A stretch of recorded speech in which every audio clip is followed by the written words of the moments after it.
तो चलिए आज के इस वीडियो में आपको हम कक्षा 10 हिंदी गद्य के महान जो है डॉक्टर राजेंद्र प्रसाद का जीवन परिचय बताने वाले हैं। जो कि कक्षा 10 के बोर्ड एग्जाम में डॉक्टर राजेंद्र प्रसाद का जीवन परिचय ना पूछे ऐसा हो ही नहीं सकता है। तो आप इसको अच्छे से देख लीजिएगा और लिखना कैसे है ये भी आप देख लेना। आप देखिए, जब भी आप डॉक्टर राजेंद्र प्रसाद या किसी का भी जीवन परिचय लिखें तो आप सबसे पहले उनका हेडिंग ऊपर जरूर डालिएगा। बोर्ड में ध्यान देना, इस चीज को नोट करके रखिएगा।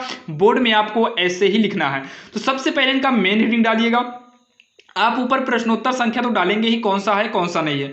आप संक्षिप्त परिचय को साइड में लिख देना है, या तो आप इस साइड में लिख दीजिएगा या फिर आप जैसे हम इनका लिखे हैं पदुमलाल पुन्नालाल बख्शी का इस साइड में। आप चाहे आगे करेंगे या पीछे करेंगे दोनों सही है, बाकी आप पीछे साइड करेंगे तो ज़्यादा कुछ अच्छा रहता है। तो बाकी हम इसमें बताने वाले हैं डॉक्टर राजेंद्र प्रसाद का, आप इनको देखिए। तो संक्षिप्त परिचय के लिए आप जगह छोड़कर जो है या फिर सबसे पहले आप संक्षिप्त परिचय को ही लिख दीजिएगा। तो जन्म कब हुआ था डॉक्टर राजेंद्र प्रसाद का? 3 दिसंबर 1884 ईस्वी में हुआ था। जन्म स्थान क्या था? जीरादेई यानी कि छपरा बिहार में हुआ था। मृत्यु कब थी? 28 फरवरी सन 1963 में हुआ था।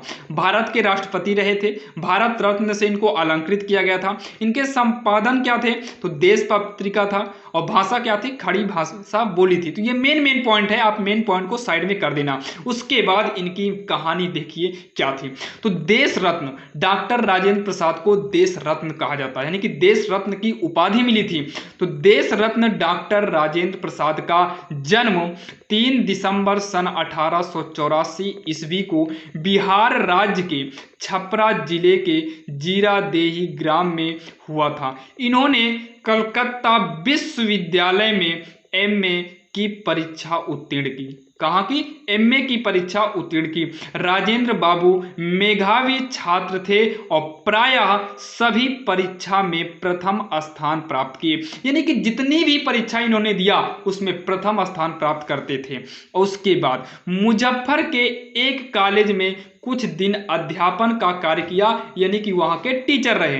कार्य करने के पश्चात सन 1911 से 1920 यानी कि 9 साल तक ईस्वी तक राजेंद्र बाबू ने क्रमशः कलकत्ता तथा पटना हाईकोर्ट में वकालत की, परंतु गांधी जी के आदर्शों, सिद्धांतों तथा आंदोलनों से प्रभावित होकर 1920 ईस्वी में इन्होंने वकालत छोड़ दी और पूर्ण रूप से देश की सेवा के कार्यों में लग गए। राजेंद्र बाबू 1946 एवं 1947 में भारत के पहले मंत्रिमंडल के खाद्य मंत्री में काम किए, यानी कि मंत्रिमंडल में काम किए। उसके बाद ये 26 जनवरी 1950 से 14 मई 1962 तक देश के राष्ट्रपति रहे। 50 से लेकर कब तक? 62 तक थे, यानी कि 50, 10, 12 साल तक रहे। राजेंद्र बाबू की मृत्यु 28 फरवरी सन 1963 ईस्वी को हुई। राजेंद्र प्रसाद एक कुशल लेखक थे। कौन थे? कुशल लेखक थे।